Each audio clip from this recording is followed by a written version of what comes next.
É um enorme prazer estar aqui com vocês, agradecer a presença dos alunos, profissionais, dos mestres também, professores. Vejam, vivemos uma era de mudança. Mais do que isso, uma mudança de era. E nessa era de mudança e mudança de era, se todos nós aqui fôssemos infinitos, tudo mudaria. Como nós não somos infinitos, somos finitos, muita coisa vai ficar. O que eu quero discutir com vocês são as perplexidades.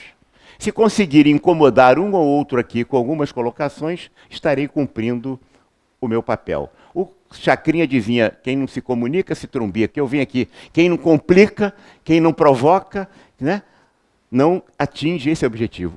Eu vim aqui para incomodar, sim. A tecnologia avança à velocidade da luz.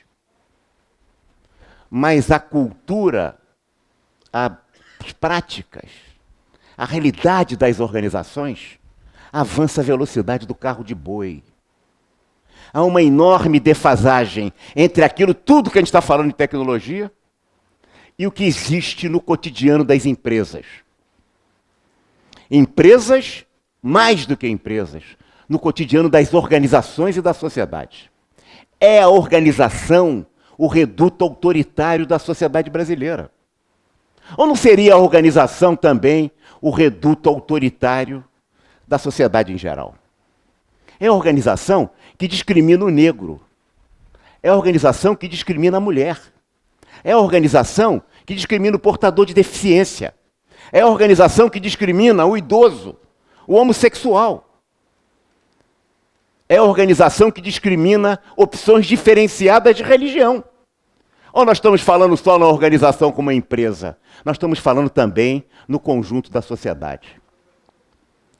Do jeito que vai, a velocidade com que o carro de boi está saindo, tão lento, é a velocidade do carro de boi, nós não vamos levar menos do que 100 anos para ter um mínimo de paridade. Porque uma coisa é nós falarmos na desigualdade da mulher, do negro, do portador de deficiência, daqueles que estão empregados ou que têm condições de emprego.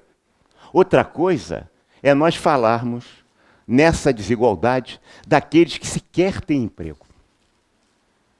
Outra coisa é a gente falar no conjunto de uma sociedade como o Brasil, e é preciso que a gente pense também nas mulheres islâmicas, nos cristãos com os islâmicos, no preconceito que existe. O preconceito é a pior coisa que existe, porque ela faz com que a pessoa seja exatamente igual àquilo que o preconceito diz que ela é. A dignidade humana, minha gente, é uma questão de permissão social. Se não há permissão social no conjunto da sociedade, não há a possibilidade de dignidade humana.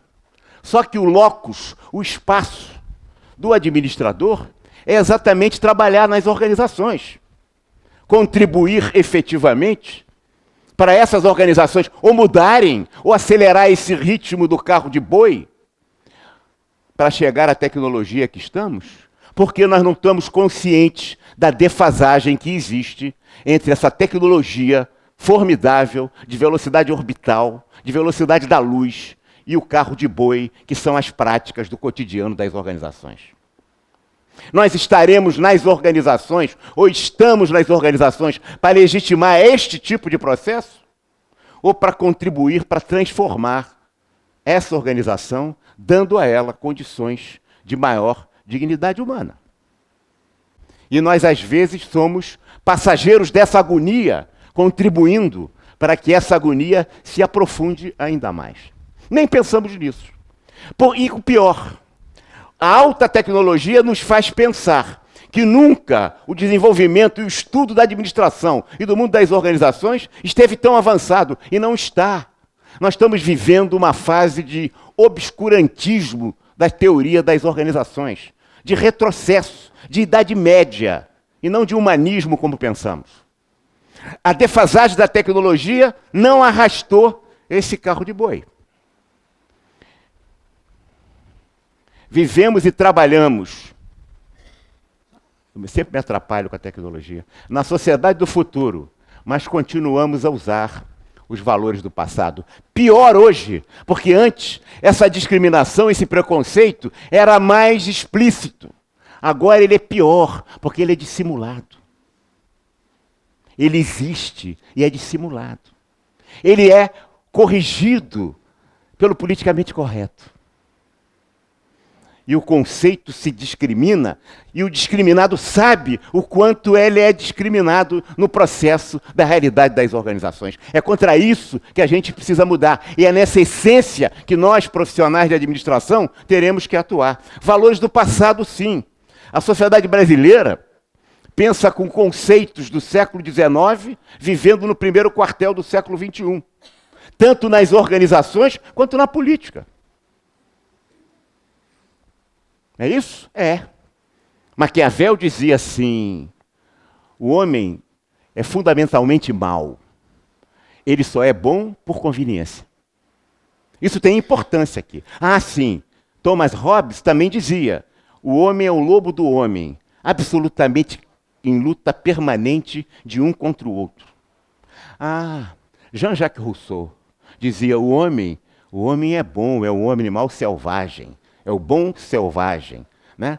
Ele é bom. O que o perverte, o que o corrompe, é a sociedade, é a organização em que eles vivem, em que ele vive.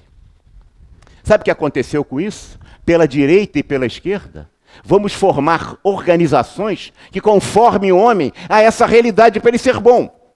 Isso deu nos ismos: comunismo, nazismo, fascismo, o que você quiser. A tal ponto de chegarem ao ponto de ter assim: podemos até formar uma raça pura. Não se tinha tecnologia naquela época. Mas vejam o que se tem hoje na sociedade brasileira.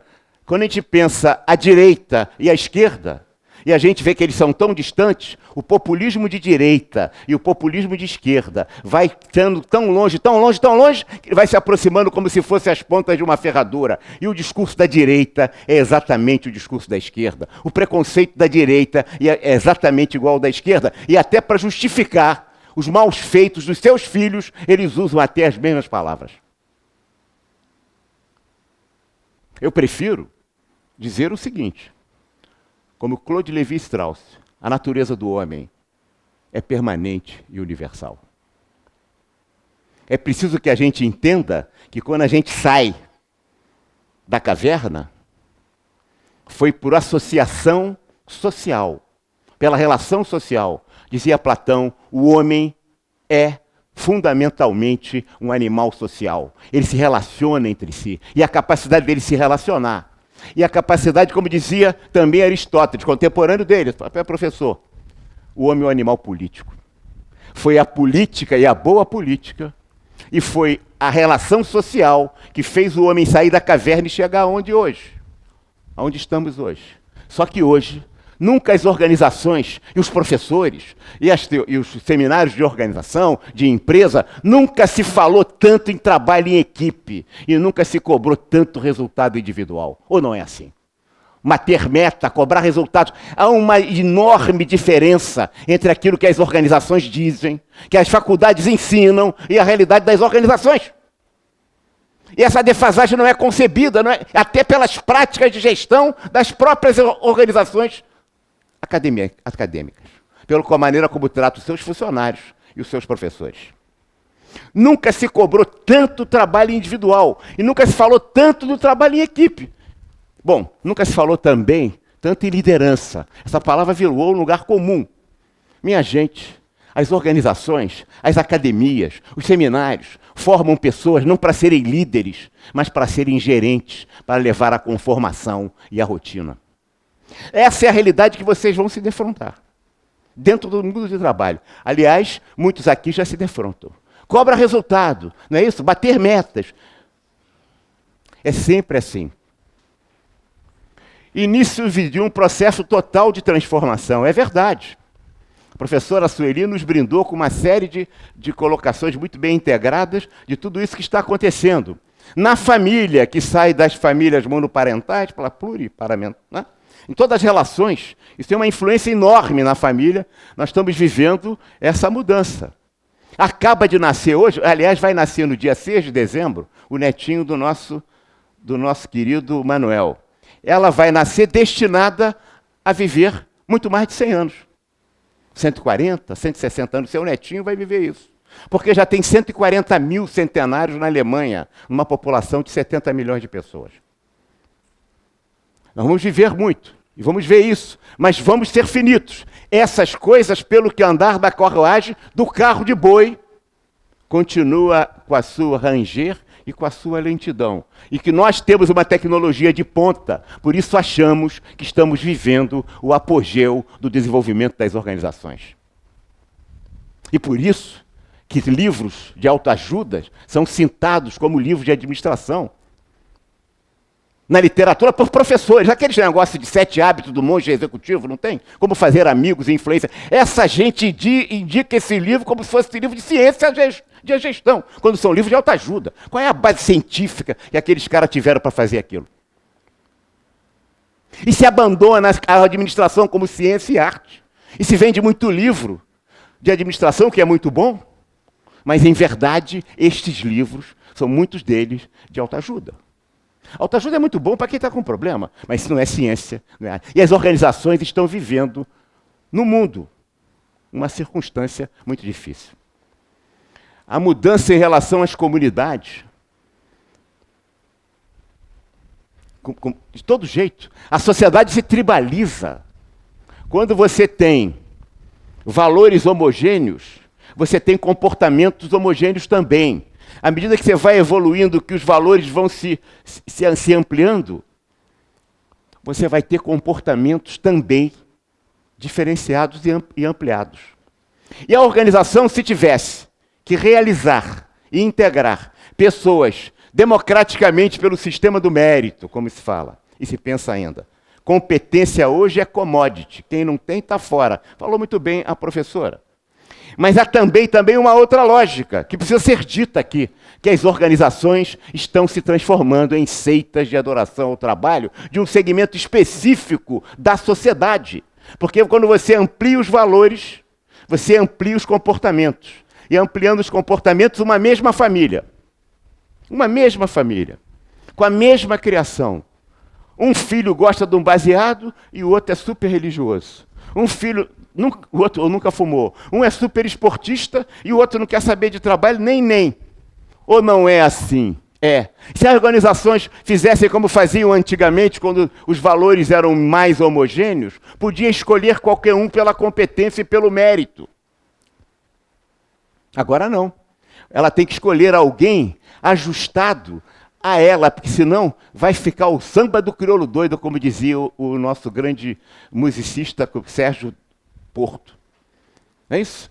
Ia ser uma loucura o samba, aquele samba do crioulo doido, o cara estava... Né? Veja bem, para não ter esse conflito, o do baseado ia querer um baseado, o outro ia querer... E aí não se entender. O que acontece com as organizações? Elas chamam pessoas afins. E ao chamarem pessoas afins, que são próximas, o importante é ter o perfil da empresa. Porque a competência você já tem que ter, claro. Mas se você não selecionar pessoas afins, você fundamentalmente vai ter confusão. Então, a organização está selecionando por atitude. Por isso que a entrevista é importante. Por isso que o perfil das mídias sociais são importantes. Você não seleciona essa questão de democracia na seleção, não é verdade. Você está procurando um grupo específico de pessoas. Que a área de recursos humanos nem sempre percebe. Aliás, não percebe e contribui para isso. Para a discriminação e para a realização do preconceito. Para o carro de boi. Esta aqui é a realidade. Você não pode botar os outros. Quando você bota pessoas afins, são tão afins, tão próximas, que elas começam a falar do mesmo jeito, ter os mesmos valores, porque elas são próximas, têm os mesmos perfis, têm os mesmos sentimentos, têm a mesma visão de mundo. Você já sabe até de que empresa... Quando ele começa a ficar tão apaixonado por empresa dele, veja bem, se ele trabalha na Coca-Cola, ele vai numa festa, se bota uma Pepsi ali, já fica todo sem graça, vai tomar aquela Pepsi, porque o que vão dizer? Ele mesmo se autocensura. Imagine você, querido, que trabalha em organizações selecionadas como seitas de adoração ao trabalho. Que se você disser que não faz, ele vai te selecionando pela atitude. Ou não é assim? É. O resto é tudo conversa. Eles estão procurando pessoas de um grupo, de um segmento da sociedade. Aqueles que você exclui já de cara. Você chega numa festa de batizado de um amigo, nasceu, né? Nasceu a netinha do nosso amigo Manuel, netinho, dia 6 de dezembro. Aí nasceu, você vai à festa toda animada na semana seguinte para o batizado, e que você não vê o Manel há porção de tempo. Ou o filho do Manel, netinho, filha do Manel, a filha do Manel que você não vê há muito tempo, aquela querida priminha, você é primo dela, sei o quê. Aí você encontra um colega de trabalho. Confessa com quem você vai ficar o tempo todo na festa. Com a sua prima que você não vê há muito tempo ou com um coleguinha de trabalho falando do trabalho. Confessa.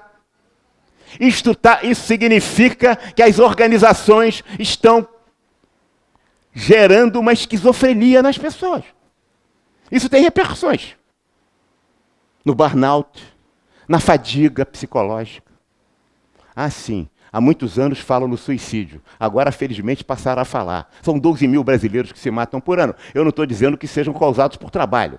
Mas se a gente pensar a companhia francesa Orange, que tem até livro sobre isso, Orange Stressé, se a gente pensar no trem-bala Thalys, a gente vai ver que já tem inúmeros processos judiciais por pessoas que se suicidaram como último ato de denúncia pela esquizofrenia que as organizações lhe provocam. Isto é só na França? Não. No Japão, na China. Na querida Apple aqui no Amazonas, quando ela estava aqui. Não é isto que está acontecendo. E se nós não entendermos isso, como profissionais de administração, nós não vamos ser aplicadores de conhecimento em ciências sociais. Vamos ser mais um tecnocrata, mais um técnicozinho. E o técnico puro, minha gente, é um alienado com poder. O técnico puro é mais perigoso do que um político demagogo e irresponsável, porque ele consagra, através dos processos de trabalho que realiza nas organizações, a discriminação, o preconceito, o atraso. O ritmo lento de encontrar, efetivamente, trazer o carro de boi de uma realidade atrasada para a tecnologia que a gente utiliza, que não tem nada a ver com isso. O ser humano, a natureza do homem é permanente, universal. Quando eu nasci, meu pai, meus tios falavam assim, é que esse garoto é inteligente, já sabe mexer na maquininha Macbi. Você não sabe que é máquina Macbi, nem vocês, mas eu sei. 50 anos de formado, aí, desculpe, você tem 20, são 30 a mais. 50 anos de formado. Bom, muito bem. Vejam bem, as organizações não ficam velhas, ficam obsoletas. As pessoas também, hein? Nem só o jovem tem boas ideias, nem só os velhos têm boas experiências. Porque tem uma coisa que não envelhece, é o cérebro. Pode ficar doente. O resto, como envelhece, a gente vira a idade do condor. Tá certo? Mas o cérebro não. As pessoas não ficam velhas, ficam obsoletas. Bom, como é que a gente se coloca nisso? Até esqueci. Até esqueci, filho. Vejam, esta é uma questão que a gente precisa pensar como aplicadores de conhecimento em ciências sociais. Estava falando o quê, Rafael? É isso mesmo? Certo? Então vamos lá. E no trabalho, é essas as questões do trabalho. Eu fico encantado como é que a gente está falando de uberização. Da uberização. Agora tem até palestra sobre a uberização das organizações. E quando acabar o carro... E quando acabar o carro, começar o carro autônomo? Ponto 3 já tem, que não precisa botar a mão no volante. Andando em muitos lugares do mundo. O Brasil não, porque nós estamos atrasados. A gente não tem nem GPS 4 ainda, né? GPS não. 4G. O nosso 4G é meio fajuto. A gente nem começou a licitar o 5G. Né? Bom, o início de um processo total de transformação. É verdade, vivemos uma mudança de era. Sim, com inteligência artificial, vivemos com robótica, internet das coisas, veículos autônomos, impressão em 3D, nanotecnologia, biotecnologia, ciências do materiais, armazenamento, computação quântica. O 5G, a computação quântica e a internet das coisas certamente nos levará a mudanças, já está nos levando a mudanças muito grandes. Né? nós estamos falando da fusão de 3 mundos. A fusão do físico, a fusão do digital e a fusão do biológico, ao mesmo tempo. Ah, sim, a universidade, a academia, continua burramente olhando para o passado, dividindo o mundo em ciências exatas, ciências biológicas e ciências sociais. Se há uma coisa atrasada no Brasil, é a academia, que não consegue entender o tempo presente da fusão. Qual é os maiores avanços da medicina? Foi na engenharia de saúde. Porque nós estamos falando da fusão dos 3 mundos, que nunca aconteceu. E a universidade nem está sentindo isso, nem percebe isso. Em vez de estar com o farol para frente na sociedade, está com o farol de baixa ré. E esse é o papel do Conselho, provocar o atraso do ensino da gestão nas organizações acadêmicas brasileiras. Que não consegue entender isso, divide o mundo certinho. Você é de exata, você é de biológica, e você é de... Onde existe isso no mundo moderno, minha gente? Nós não estamos falando de economia 4.0, como? Se o burocrata do professor está ensinando completamente quadradinho, dentro da caixinha. Se a universidade não é o motor da sociedade, não é o farol da sociedade, ela vive o emperramento do processo social. Cobrem disso a faculdade, cobrem dos professores. Velocidade, evolução exponencial, não é mais linear. Sempre online. Como não? Cada vez mais. Novas tecnologias que geram outras novas tecnologias. A tecnologia gera outra tecnologia. Amplitude não modifica apenas o que faz e como fazemos, mas quem somos. Se nós não discutirmos com essa mudança na 4ª Revolução Industrial em que estamos vivendo, nós ficamos só no que e no como. Nós não estamos discutindo quem somos. Porque vem aí outras coisas. Estão vindo, já estão presentes. É muito fácil pensar só o quê? Muito bem, vai limpar a minha casa. A professora deu um exemplo correto. A geladeira que vai fazer compras. Mas isso é muito pouco. Eu estou pensando como é que fica o ser humano diante dessas circunstâncias deste novo mundo. Nós vamos ampliar a desigualdade, que é brutal na face da Terra. Se há um país mais desigual, é o Brasil. Mas eu estou falando de desigualdade no mundo inteiro. Nós estamos pensando ainda no que e no como, apenas aquilo que vai efetivamente marcar, tá certo?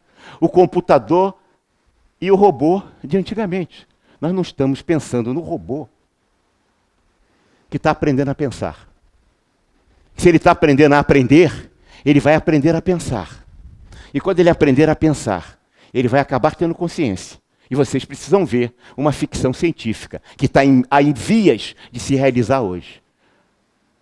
Que é um filme clássico, fantástico, em 1968, chama-se 2001, Odisseia do Espaço, de Stanley Kubrick.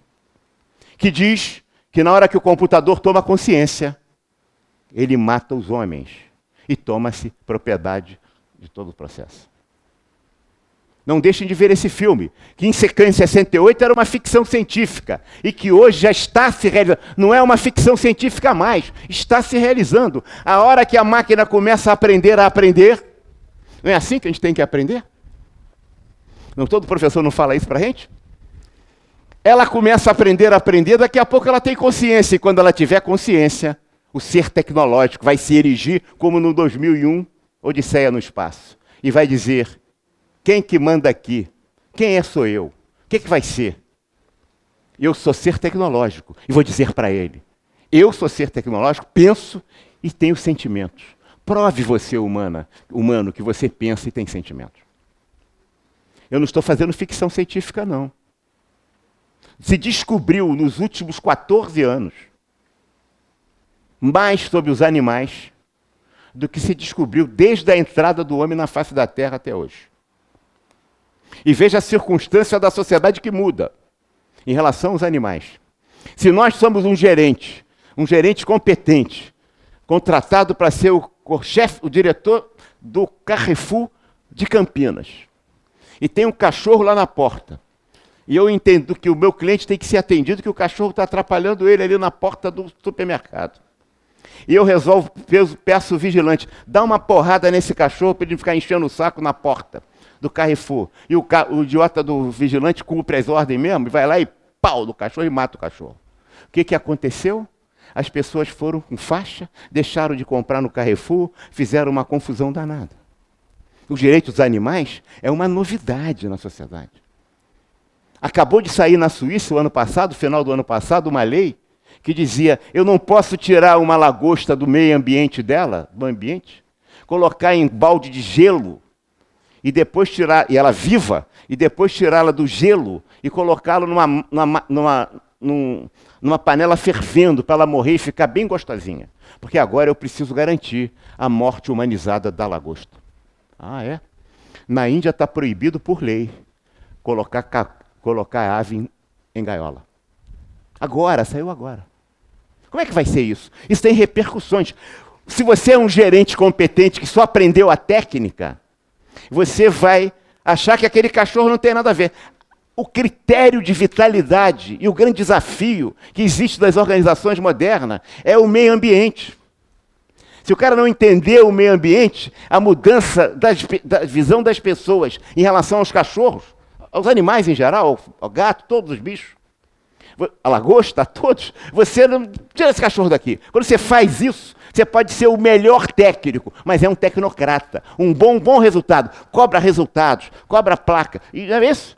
Aquele que deu o resultado. É assim que se faz. Tem que bater meta. Né? E aí, você dá um pau no cachorro e vai ter que ser demitido, que você não consegue ser mais gerente geral daquela loja, porque você não compreendeu que o seu papel fundamental é se relacionar com o ambiente externo. Impacto sistêmico na cultura, nos hábitos, nos serviços, na indústria, no comércio, na agricultura, em tudo. Isso tem mudança da cultura. Isso é importante, a gente perceber que essa cultura tem que mudar. Essa cultura, que eu repito, discrimina a mulher, o negro, o portador de deficiência, o homossexual, que faz da organização a concretude do preconceito. Que nós temos responsabilidades com isso. Não como militante político, não. Estou falando como cidadãos. Ninguém exerce a cidadania sem exercer um papel político. Quando a gente se envolve em relação aos fatos, ou se a gente se aliena em relação aos fatos, nós estamos exercendo a cidadania pela participação ou pela omissão. Qual vai ser o papel da nossa profissão diante desse quadro de circunstâncias que existem hoje na realidade das organizações?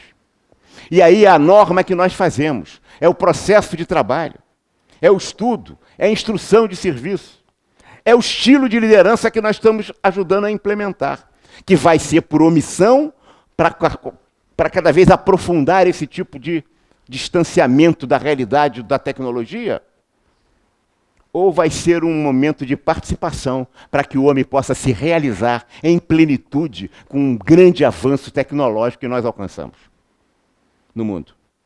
A gente vai usar essa tecnologia para a gratificação do ser humano, ou a gente vai usar essa tecnologia para cada vez mais discriminá-lo? Bom, sobre emprego, se eu pegar 3 empresas, as maiores de Detroit, automobilística, que aliás é uma cidade em decadência, semelhante ao Rio de Janeiro, por outras razões. As 3 maiores empresas de indústria automóvel de 1990, eles tinham um resultado financeiro de 250 bilhões. Um valor comercial de capital de 36 bilhões. E empregavam quase 1.400.000 trabalhadores. 1990. Quando a gente pega as 3 maiores empresas do Vale do Silício, a gente vai ver que essas empresas valem mais de 1 trilhão. Que elas têm um resultado econômico de 250 bilhões. Mas que elas empregam apenas 137.000 trabalhadores. Para onde vão esses empregos, hein? Ah, vai tudo criar emprego de novo. Como vai criar emprego? Tá, sim, vão criar muitos. Para quem tem educação, para quem tem estudo. A sociedade do conhecimento, a quarta revolução industrial, é basicamente baseada, fundamentada na educação e no conhecimento. Se nós temos uma sociedade de analfabetos funcionais, aonde que a gente vai arrumar emprego para essa gente, minha gente? Uma coisa é você ler um manual para operar uma máquina. Outra coisa é você saber pensar na sociedade do conhecimento como empregado. Nós estamos falando de quem? Ah, geração milênios que está aqui. Geração Y e Z.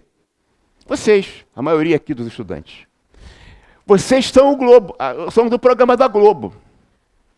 Porque vocês estão esquecendo que aqui em Campos, nas favelas de Campos, também tem geração milênios.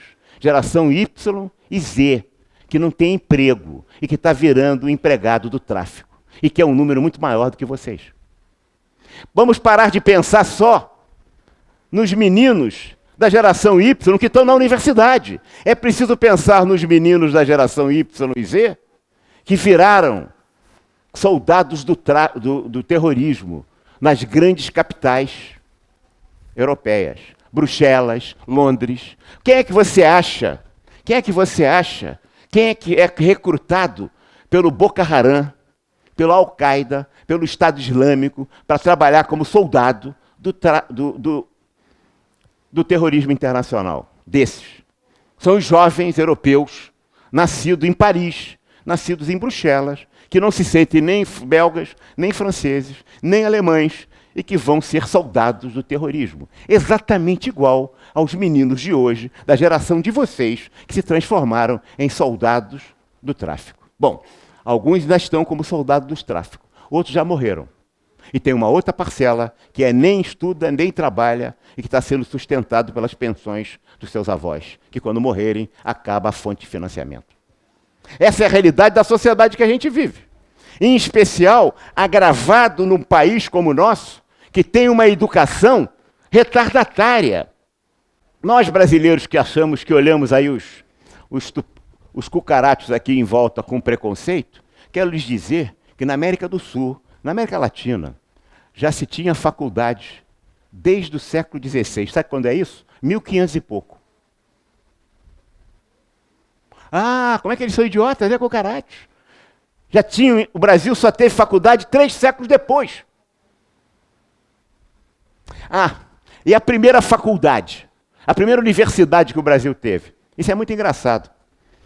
A primeira faculdade que nós tivemos foi em 1910. Ontem, século XX. E sabe como é que foi? Não foi uma decisão do povo e da elite brasileira de montar uma universidade.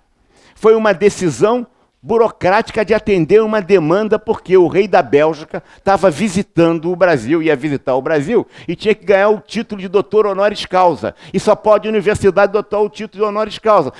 Criou-se uma universidade. Universidade do Brasil, hoje é a Universidade Federal do Rio de Janeiro. Não foi uma decisão nossa de criar uma universidade. Bem, os homens lá, os cucarachos, já tinham há muito tempo. Diz o Murilo, Murilo, esqueci o nome todo, o grande historiador Murilo, bom, faltou, está faltando agora, que uma das razões da divisão dos países da América Latina, América do Sul, é que tinha muita universidade, intelectuais, todo mundo questionando, eles foram se dividindo em diversos países. Mas nós não. A elite ia para Coimbra, do Iapoque ao Chuí. Voltava, era a mesma classe dominante. Eles tinham universidade, estudavam lá mesmo. Isso gerou crises. Murilo de Carvalho. Não é isso? Não é isso? Murilo de Carvalho. Né? Então, que é um grande homem da Academia Brasileira de Direito e um dos maiores historiadores brasileiros. Essa circunstância nos leva a pensar sobre isto. E isso é a questão que nós vamos enfrentar. Há pontos de inflexão entre 2025 e 2030, isso é Fórum de Davos de 2015. Esses dados, só para passar, que vai ficar para vocês aí, ó, 10% das pessoas com roupas conectadas à internet, 91%. Primeiro farmacêutico robótico nos Estados Unidos. Né? Produção do primeiro carro impresso em 3D. Olha só que maluquice. Isso é amanhã. Né? Estamos falando aqui, ó, primeiro telefone celular implantável e disponível comercialmente, implantável da pessoa. 90% da população com smartphone. Vamos continuar, porque isso aqui é apenas uma informação, né? Pontos de inflexão. Continuando aqui, né? Quais são as profissões mais propensas à automação? Operadores de telemarketing. Quem está trabalhando aí se prepara que daqui a pouquinho já era. Tá certo? Diz lá o Fórum de Davos. Recálculos fiscais, avaliadores de seguro, corretores de imóveis, mão de obra agrícola. O Brasil está falando que tem que botar a gente... Não. Rapaz, os Estados Unidos cresceram na agricultura quando ele começou a implementar a agroindústria e virou uma potência. Nós também. A gente nem se dá conta disso. Nós somos conseguimos num país tropical ser um forte participante do processo de produção agrícola. Por quê? Com mão de obra intensiva, não. Com tecnologia. Foi exatamente igual aos Estados Unidos na década de 20. Estamos um pouquinho atrasados, mas chegamos lá. Hoje, a gente, nos 10 produtos aí, a gente está primeiro ou segundo lugar disputando cabeça a cabeça. Por quanto tempo? Se descobrimos na terra tropical a produção agrícola, daqui a pouco os chineses estão investindo na África e vão produzir. E vai acontecer conosco semelhante se a gente não tiver inteligência, abertura, clareza disso, o que aconteceu com o café, por exemplo, e com a borracha. No ciclo da borracha. Quais são as profissões menos propensas a não acabar? Assistentes sociais, coreógrafos, médicos, cirurgiões, psicólogos, gerentes de recursos humanos. Aí, você está tranquila, professora. Né? Analista do sistema de computador, antropólogos e arqueólogos, engenheiros marinhos, gerentes de vendas, diretores, está para nós. Né? O que somos? Isso vai ficar para vocês aí, tá? O que somos, como vemos o mundo? Ou nós estamos passageiros dessa agonia como uma boa poliana? Que faremos do nosso destino como humanidade diante dessa tecnologia e dessas mudanças tão fortes que estamos... O que o Brasil está pensando nisso? Que nem consegue fazer a licitação de 5G. A gente nem começou. Os Estados Unidos está atrasado. A China deu de lavada. Eu fico olhando assim como é que os professores gostam de indicar as empresas americanas. Como é fantástico o Bill Gates, eu também acho. Como é fantástico o Jeff Jones, o Jeff Bezos, que é da Amazon. Como é formidável o Steve Jobs. Como eles são ótimos. Como são velhinhos essa gente. Estão superados, vocês não viram não, é? Estão superados. O professor precisa falar do coronel chinês que criou a Huawei. Ah, sim. O single day chinês é muito mais valioso e maior do que o Black Friday americano. Ah, é. A Tendance, o Facebook chinês, é muito maior e mais valioso do que o Facebook americano. Hoje.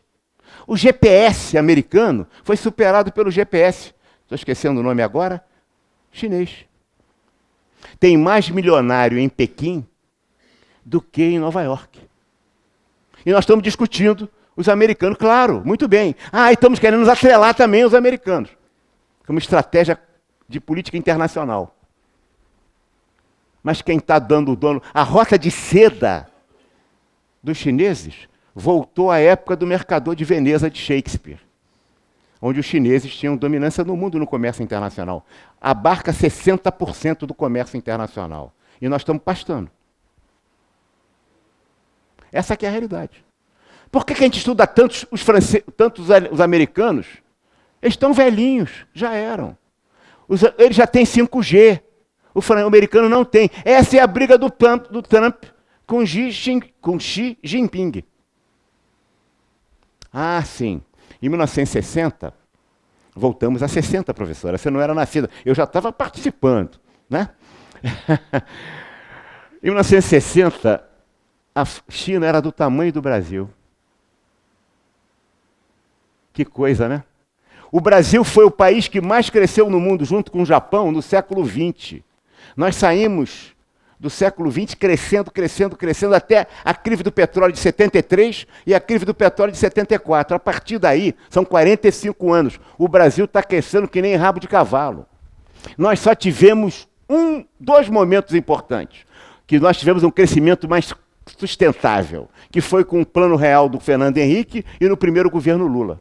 E nesses dois governos tivemos crescimento sustentável. De lá para cá, são 45 anos de atraso, depois de um país que cresceu 73 anos como mais cresceu no mundo junto com o Japão. Era o seguinte, o desafio japonês e o desafio brasileiro.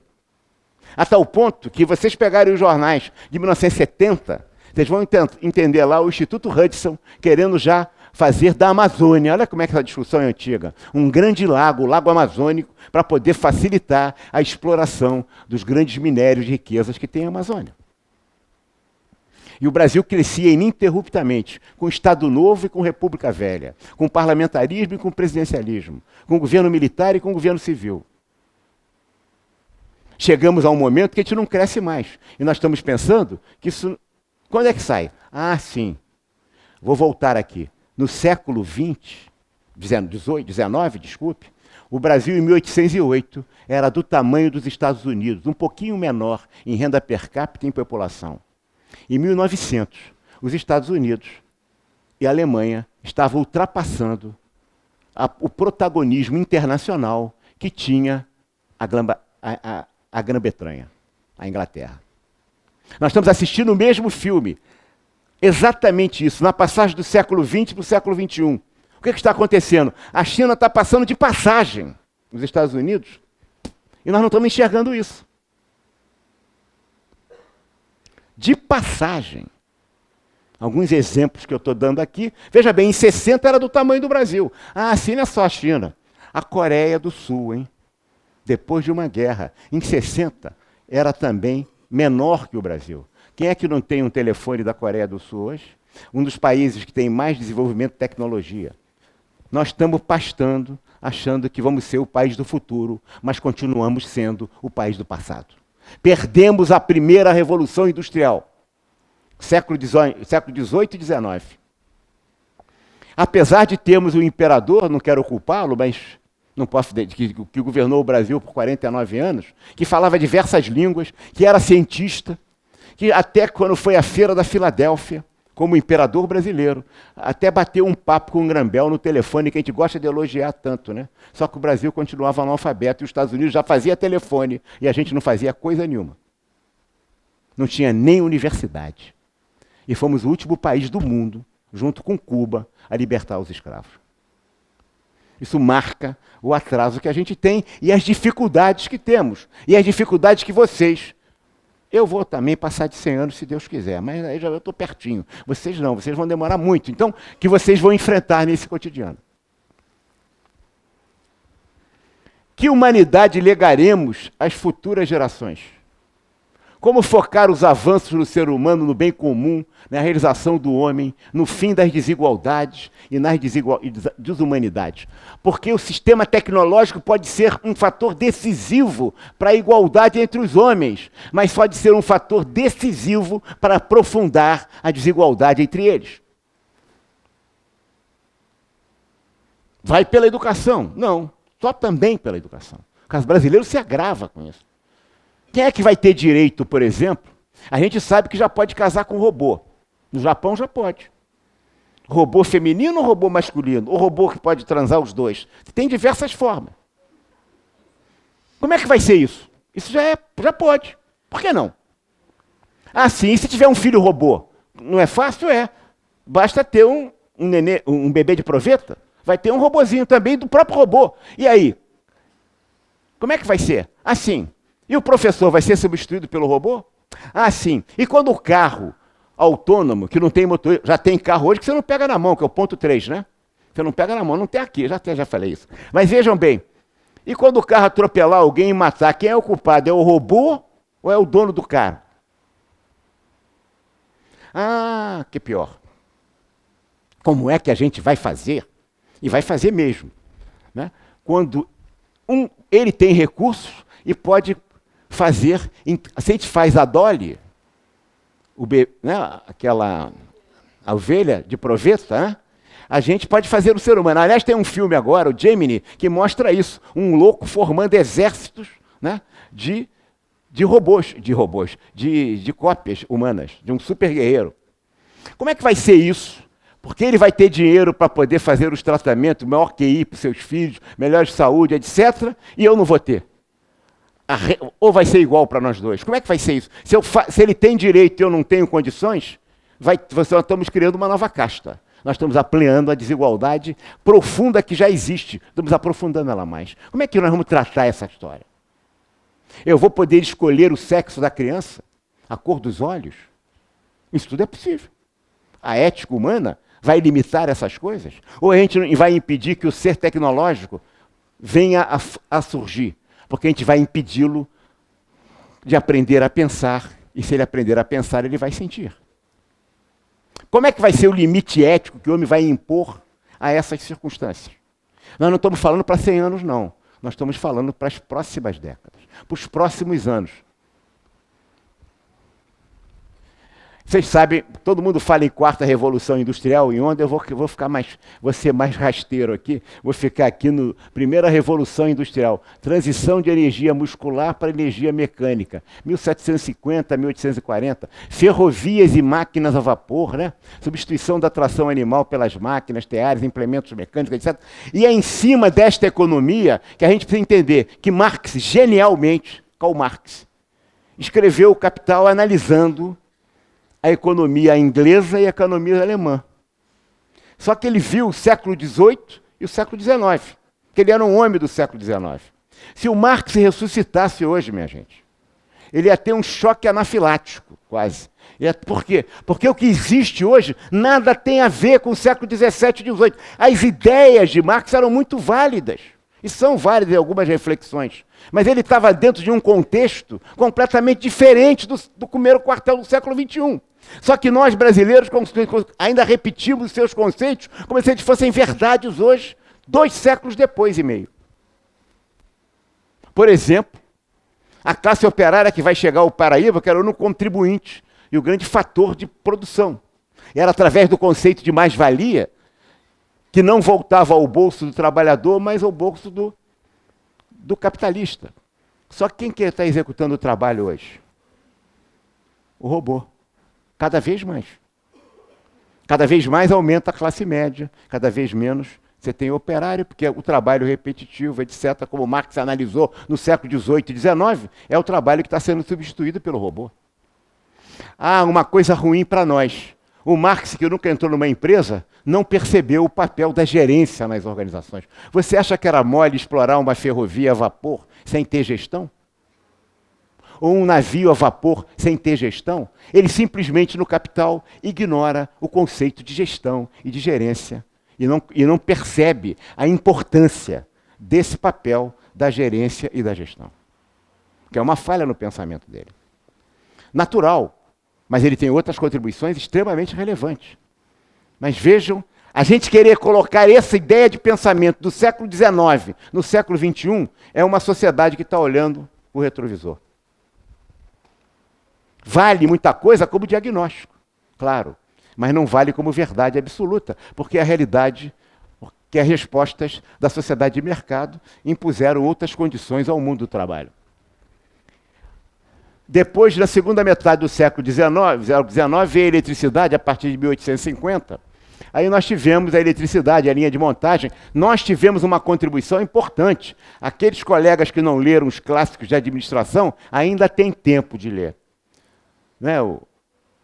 A administração científica do Taylor, o Fordismo. O Fordismo é maravilhoso.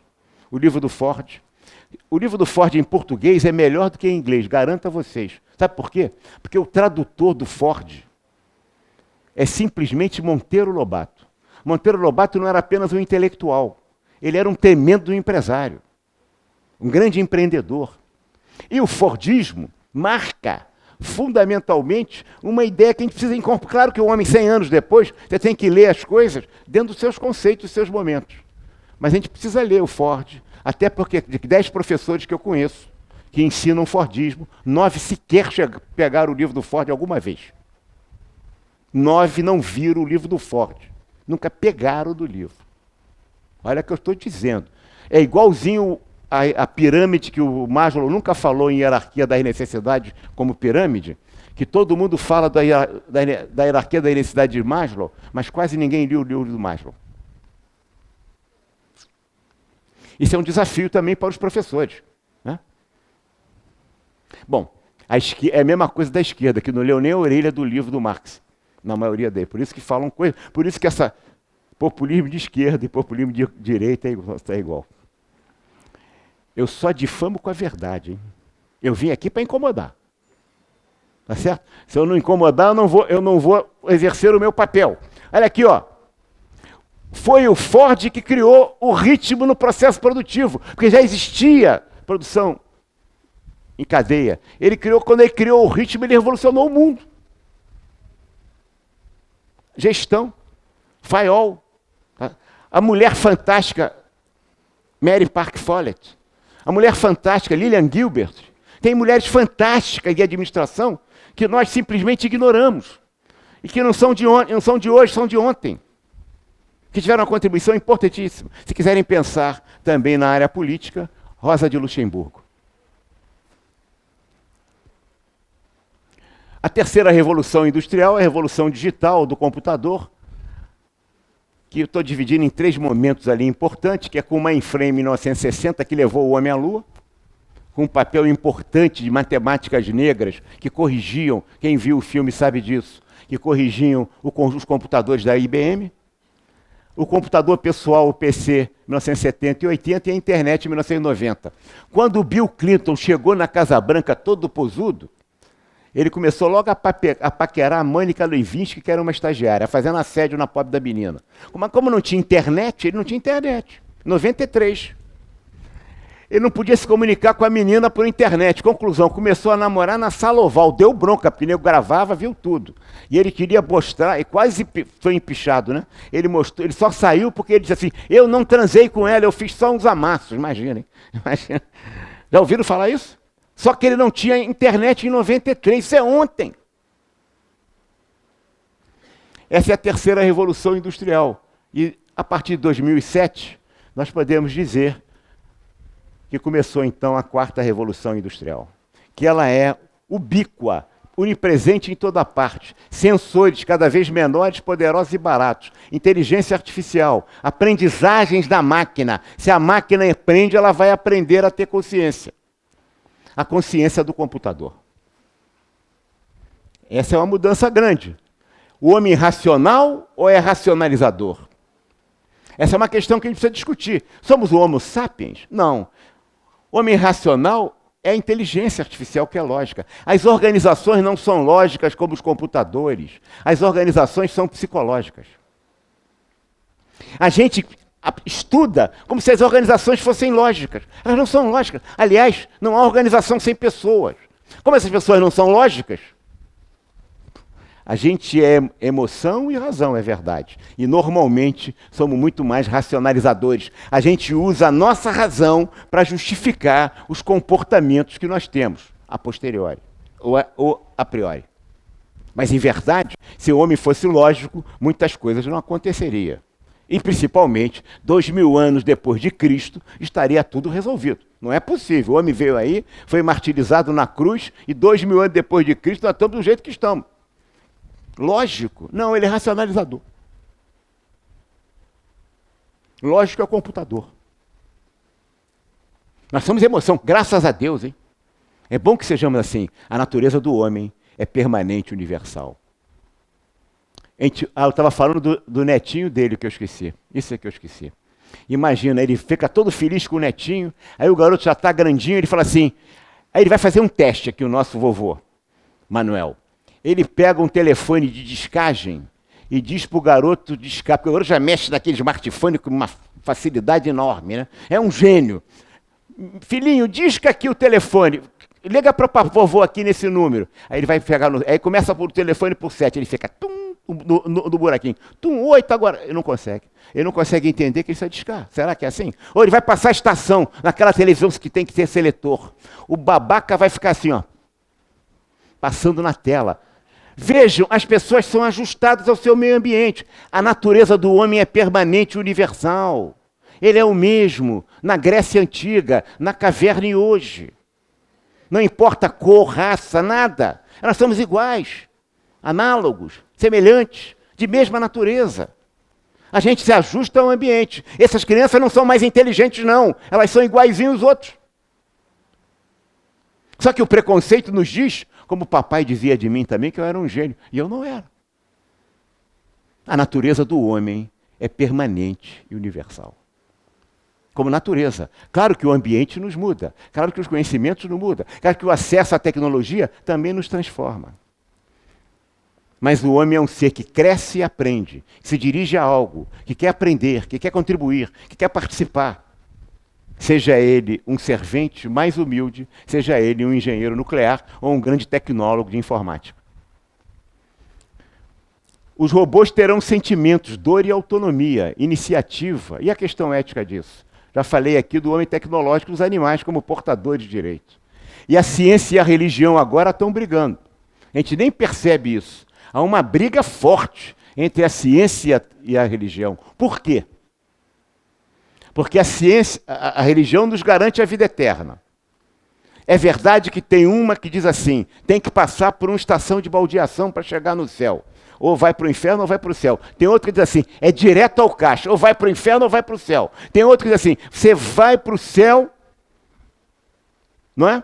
Você vai para o céu, e lá estarão as virgens, que é o machismo, as virgens, né, esperando por você. Você pode até se matar em favor da religião, você vai até para o céu. Mas tem uma que diz assim, que é diferente, ela diz assim, você vai e volta. Mas você, às vezes, volta como cachorrinho, outros dizem que não volta, vamos com o ser humano mesmo, mas de qualquer maneira você volta com outro CPF. Vejam bem, em verdade, a religião nos garante a vida eterna. A ciência quer garantir isso agora, pelo ciborgue. Se você vai mudar o fígado impresso em 3G, 4G, D, né? 4D, 4D, se você vai fazer reposição de órgãos, do jeito que nós estamos fazendo, se a vida das pessoas, se tem 140 mil centenários na Alemanha, quantos tem no Brasil? Eu nem sei, mas é um número absurdamente alto hoje. Numa sociedade em que 50% da população não tem saneamento, não tem água e no esgoto. Se o Brasil tivesse aplicado os 560 milhões que aplicou nas empresas campeãs para formar um pequeno açougue lá de Goiânia, no maior empresa de carnes do mundo, se a gente tivesse aplicado 560 bilhões, como aplicamos, nas empresas campeãs em saneamento, nós não teríamos nenhum município brasileiro sem água e esgoto. E veja, quando um partido de esquerda faz isso, ele bota Marx se arrepiando na terra. Porque ele não garante a igualdade, ele fortalece a desigualdade. O ciborgue, o individualismo e o animal social, né? Vamos lá. Agora vamos mudar de outro esquema. Pode complicar, Firmino? Posso complicar? O mundo está mudando de uma economia de produção, da sociedade de produção, sistema de produção, que foi basicamente analisado por Marx e que está deixando de existir, que vem pela exploração do trabalho assalariado. Está deixando de existir trabalho assalariado. Você vai ter que ter um cartel de coisas a fazer. Uma grande massa da população. E a sociedade está evoluindo para o sistema de consumo e de crédito, onde o lucro advém da exploração dos desejos de consumo. É preciso que a gente compreenda que nós estamos num momento de transição, saindo da sociedade de produção para a sociedade de consumo. Antes, o professor de economia ainda nos ensina isso. A necessidade, a procura que gera a oferta, não é isso? Ele está falando do atraso. Cada vez está deixando de ser menos. O que gera agora a produção é a oferta que gera a procura. Por exemplo, está todo mundo pensando em ter um smartphone, um Apple, né? Um Apple 11, né? E se for o Apple 11P, vai ser 9.600. Todo mundo não está querendo ter um Apple 11? Por que não fica com o seu 6 e com o 7, que faz um pouquinho mais de... Não é isso? O consumo, a oferta do 11 é que nos leva a querer consumir. Lançou um produto, a gente vai para a fila para comprar. É verdade que tem alguns telefones chineses que já são bem mais evoluídos do que esses da Apple. A gente não chegaram aqui ainda, mas vão chegar. Estão chegando devagarinho, aos pouquinhos. Estão chegando devagarinho, mas é muito pouco, né? Mas veja, a oferta gera a procura. Essa é uma mudança que vocês vão viver no mundo das organizações e que estão ensinando na escola que a demanda é que gera a oferta. Isso é do sistema de produção, gente. Os caras não entendendo o fenômeno antropológico e sociológico, porque a economia tem que ser política, sociológica e antropológica. Desculpe aqui os professores de economia. Mas está havendo uma transição, em que a oferta é que está gerando a produção. E daí, continuando, aquela velha sistema de produção, do sistema, que haveria uma incompatibilidade entre o trabalho, né, e o capital, entre o salário e lucro. Se cada vez tem menos assalariados, cada vez o robô que faz, que teria a mais-valia, que seria o excesso de produtividade, produção do trabalhador, de forma esquemática, que iria para o bolso do empresário, o exército de reserva de mão de obra e as crises cíclicas que o capitalismo viveria, um momento de prosperidade, depressão, que um momento ele quebraria. Não é assim que está acontecendo. Ele tem dado respostas. Respostas capitalistas à luta de classes. Não estou dizendo que é bom ou ruim, estou apenas diagnosticando. Quem mais produziu esforço para gerar a libertação dos escravos no mundo era o país mais capitalista do mundo no século XIX, que foi a Inglaterra. Brigou até com o Brasil, afundou até navios nossos. Resposta, primeiro plano de previdência social no mundo foi na Prússia, com Bismarck, em 1870, que era o país que estava pronto para passar a perna como protagonista, que era a Alemanha. Vejam as respostas capitalistas aos problemas. Ah, sim, a universalização do ensino do primeiro grau, do segundo, a universalização do ensino, que era o direito do cidadão e dever do Estado. Era. Hoje, nada o afunde, né? Se vira. Educação é um problema seu. Mas foi assim. Sabe por quê? Porque o capitalismo ele é parasitário. Ele precisa sempre do hospedeiro para ele sugar. Antes, como não tem espaço, ele precisa agora dos planos de previdência para poder ganhar. Ele precisa dos planos de educação para poder ganhar. E colocar até na bolsa de valores, né? Assim é. Ele precisa de novos pastos para gerar novas pastagens, exatamente como o parasita suga o hospedeiro. Educação é um belo campo, aposentadoria também e pensões. São os novos campos em que o capitalismo avança. As novas respostas do capitalismo ao problema da luta de classes que vocês estão enfrentando hoje. Eu sou a favor disso tudo, não estou nada contra, eu acho bom. Mas olha aqui, ó. Responsabilidade social, respeito ao cliente. A gente ensina isso como uma maravilha, é bom. Vocês vão trabalhar com isso se não trabalham. Eu fui procurar o tal de respeito ao cliente na Bíblia. Não encontrei. Pode procurar. Aí eu não fiquei satisfeito, vou no Corão. Fui lá no Corão, que é a Bíblia dos islâmicos, né? Também não encontrei. Agora eu vou lá para a Bíblia dos judeus, que é a Torá. Também não encontrei. Não encontrei em nenhum dos três nada de respeito ao cliente. Sim, encontrei nos três respeito ao próximo.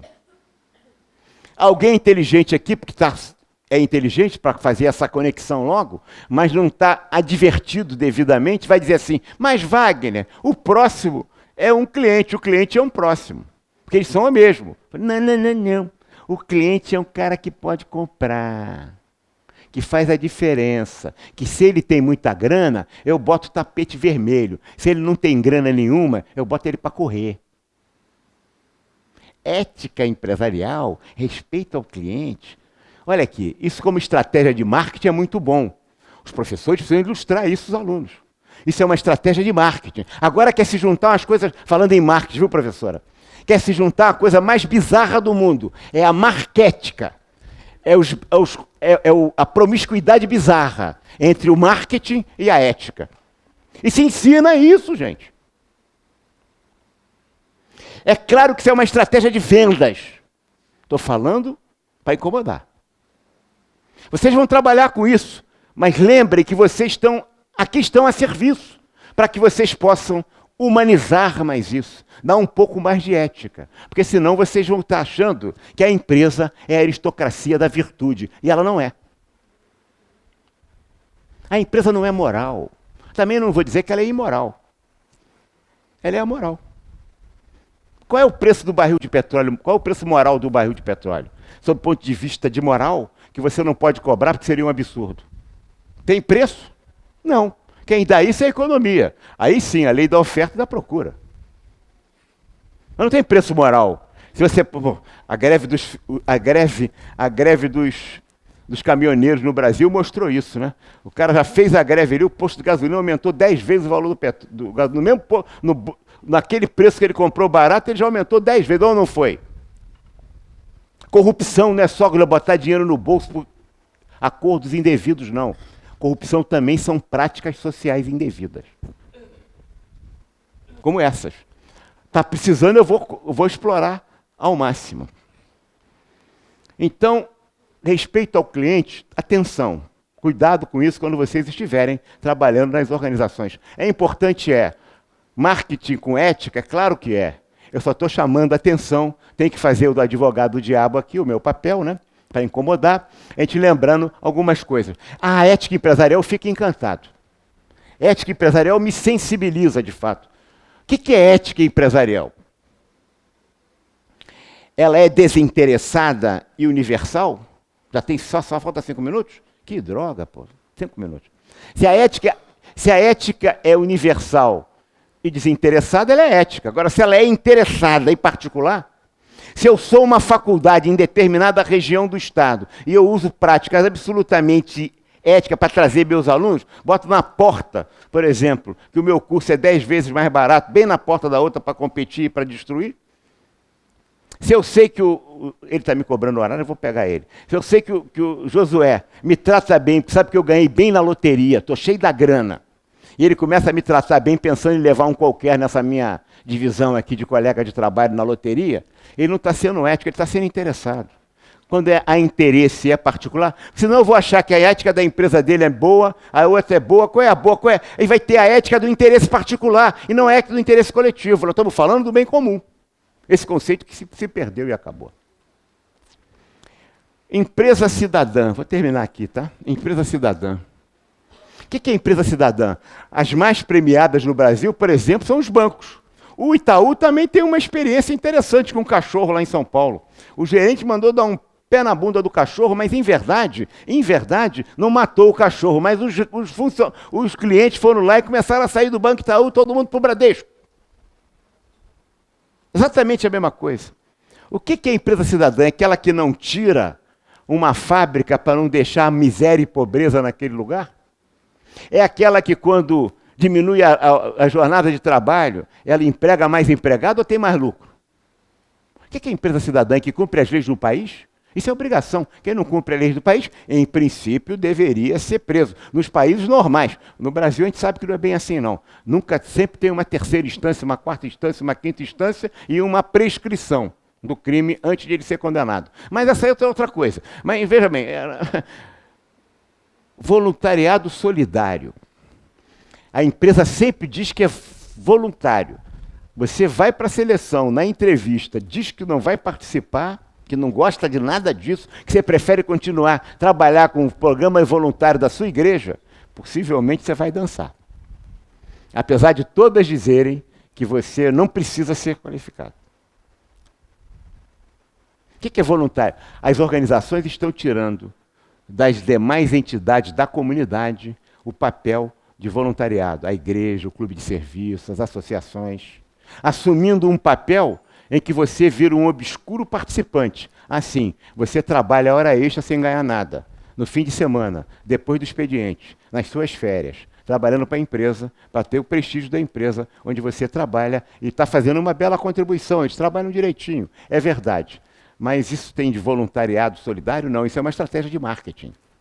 Assim como é a ética empresarial, assim como é a empresa cidadã, assim como é o discurso do respeito ao cliente. É preciso que a gente entenda que é bom ter isso. Não estou dizendo que seja má. Eu estou dizendo que a gente precisa aproveitar esses espaços para aprofundar o conceito, para que as organizações, melhor dizendo, para que as pessoas dentro das organizações sejam mais éticas. Porque a empresa em si, ela não é ética. Minha gente, uma empresa é uma ficção jurídica. Não, eu fico morrendo de rir quando eu digo assim, empresa feliz. Que negócio é esse? Empresa dinâmica. Que negócio é esse? Não há empresa sem pessoas. Empresa inteligente. O que é isso? A empresa é uma ficção. Se você tirar as pessoas, não tem empresa. As pessoas que estão lá podem ser inteligentes, ou dinâmicas, ou felizes. Mas a empresa não é isso, não. A empresa não é uma personalidade. Ela é uma ficção. Nem é um ser moral. Não pode ser, porque ela é uma ficção. As pessoas que a integram que são. Infelizmente, eu sei que os livros de administração nem sempre tratam dessas coisas. Mas é preciso tratar. Para que a gente possa ter a efetiva contribuição conosco. Assim, o desenvolvimento sustentável, né? Eu fico encantado com o desenvolvimento sustentável. Certamente as empresas mais premiadas de ética empresarial, desenvolvimento sustentável, responsabilidade social, são os bancos que cobram os juros mais caros do mundo. Não tem mais agiota do que banco no Brasil. São verdadeiras agências de agiotagem que cobram desmesuradamente juros absurdos, que faria aquele agiota mais contido morrer de vergonha. Assim, as empresas siderúrgicas, a gente sabe como é que são. Né? Imagina, Mariana já está podendo voltar a operar, a Samarco, mas não teve nenhuma multa, nenhuma punição, só que as famílias ficaram com os mortos. Qual é a multa que foi aplicada na Samarco? Não vou falar de Brumadinho. Essa então, coitada, ainda estão procurando os pobres cadáveres que ficaram lá. Eu fico me perguntando, a gente fala tanto de meio ambiente, quais são as multas que são aplicadas pelo governo municipal, estadual e federal, que são pagas. Multas milionárias, o governador chega, o prefeito, o presidente dá uma... e depois tudo volta como Dante no quartel de Abrantes. Já deram ordem para Samarco operar. Tá bem, eu acho bom, porque dá emprego. Tá bem, mas você não pode colocar a chantagem do emprego sem pagar as multas e as pessoas que foram culpadas por aquilo pagarem as penas que têm que pagar. Nós estamos falando, não são apenas na segunda instância desses vagabundos que tinham que estar presos. Nós estamos falando também numa organização que é parcialmente pública. A gente pensa que a Vale é só privada, que não é mais. Qual é a multa que pagou? Qual é o desenvolvimento sustentável? Sim, se tem uma empresa premiada, é a Vale do Rio Doce. E a destruição que ela fez no meio ambiente? Agora fica agradando aos jornais pelas enormes publicidades que faz das coisas que eles estão fazendo agora, depois que a porta está arrombada. Não uma vez só, mas duas. E vai ter outra daqui a pouco. Porque só no Brasil a gente cria barragens a montante, ainda burramente, ainda coloca edificações embaixo da barragem. Porque a excessiva... E mais do que isso, barragem que era para ter 5 milhões, passa a ter 15, 20. Claro que cai. Desconstrução do pensamento único da gestão das organizações, e a gente precisa, até que ponto, terminando aqui, porque já o José me barrou, desculpe, eu queria incomodar um pouquinho mais, mas tudo bem. Olha aqui, ó, fica as transparências. Nós pensamos atender, entender que a teoria das organizações hoje legitima este processo. E que a gente precisa ler essas teorias hoje, que nós não estamos lendo, com um senso crítico. Porque elas estão dando força a esse tipo de prática. Pensando que as organizações estão no maior espaço de democracia no mundo das organizações, e não estão. Lembrem sempre, a tecnologia avança à velocidade da luz. Mas a prática das organizações, a realidade, é do carro de boi. Muito obrigado a vocês.